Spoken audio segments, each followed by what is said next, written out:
Hey guys, this is Crystal with Coffin Up Stitches. We are going to be working on just the basics today. So we're going to learn how to do a chain and a single crochet. I'm going to be making a dishcloth. This is the scrubby yarn from Hobby Lobby.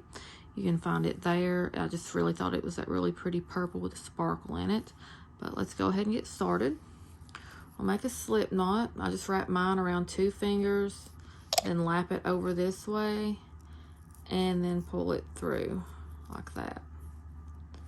I stick my hook in the loop and I tighten it down. So what we're going to do is 24 stitches and then add 1 for our turning chain. So there's 1,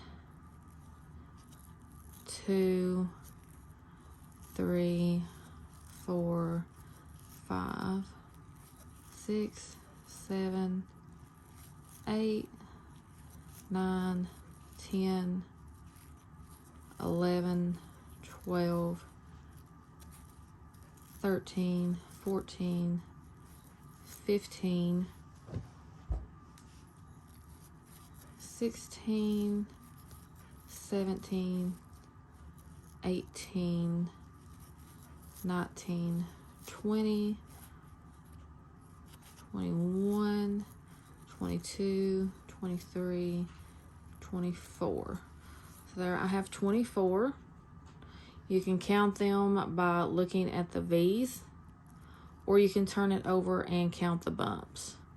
And you don't count the one that's on your hook, you count the one from the hook. So you have 1, 2, 3, 4, 5, 6, 7, 8, 9, 10, 11, 12, 13, 14, 15, 16, 17, 18, 19, 20, 21, 22, 23, and then 24 down here.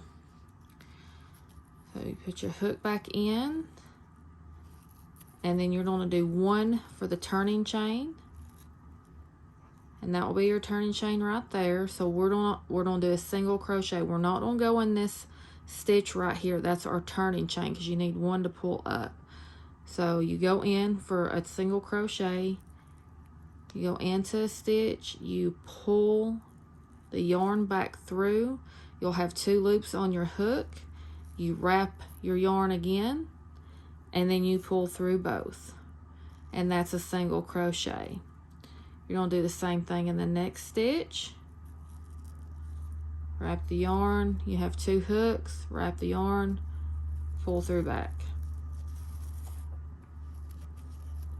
And you're just going to do that all the way down until you get to the end of the row. You're going to push it through a loop. You're going to grab your yarn, pull it through that loop. You're going to have 2 loops on your hook, yarn over again, and pull through both. And you're just going to do that all the way down till you get to your very last loop. And I'll go ahead and crochet that down with you.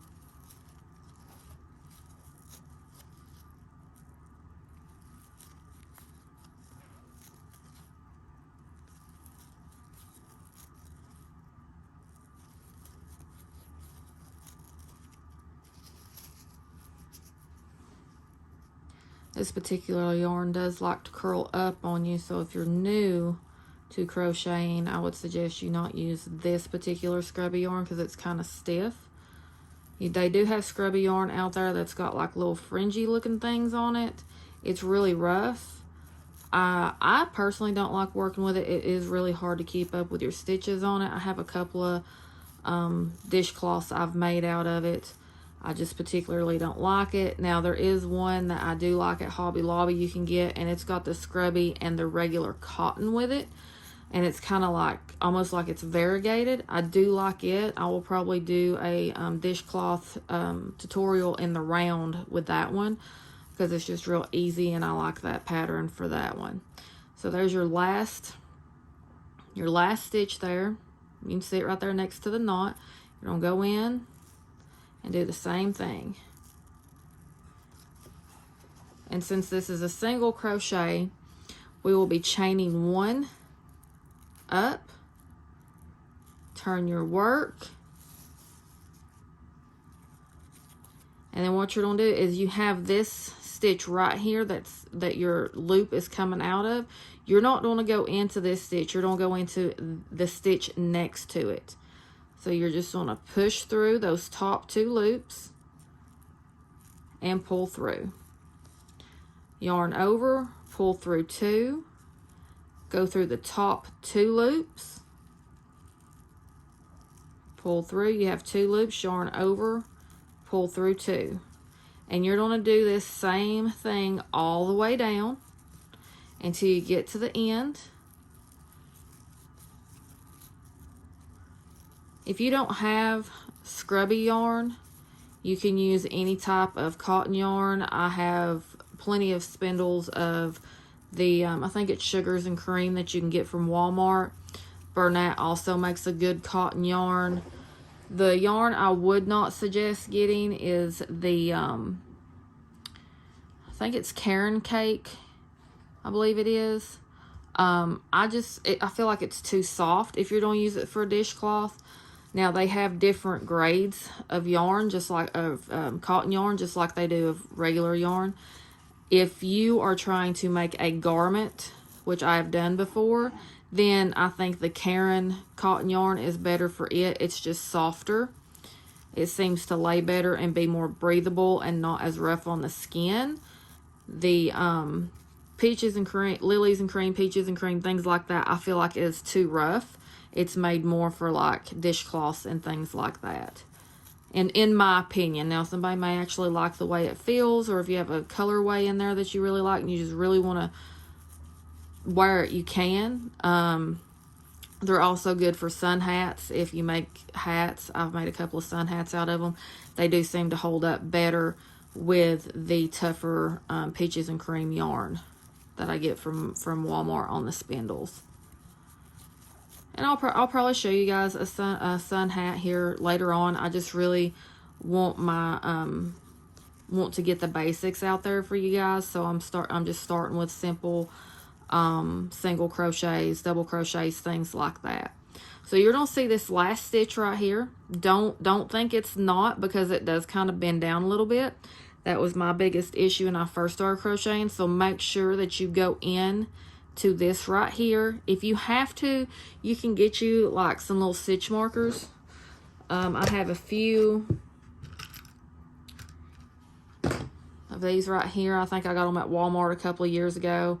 Look like little locks, and you can get them, pop them open, and just pop it on that last stitch so you know where it's at, and then you can just kind of take that off when you get down to it, and then go back into it.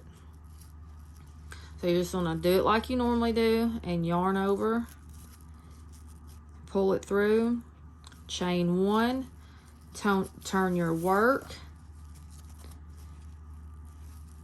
and just do the same thing until your dishcloth is as big as you want it. Now this is where I would normally put my stitch marker in after I get a couple of stitches in there. And I know where that stitch is, and it's going to be right here, that last stitch. And you just keep doing this until it's as big as you want.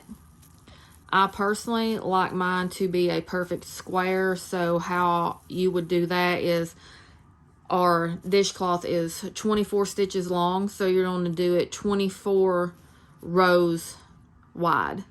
So we're on row 3 or 4, I think.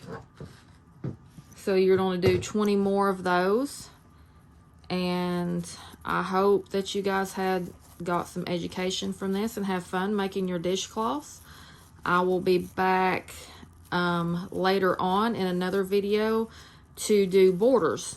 Show you how to do borders on dishcloths and different kinds of borders. So I will see you guys then, and just always remember, it's not too late to create.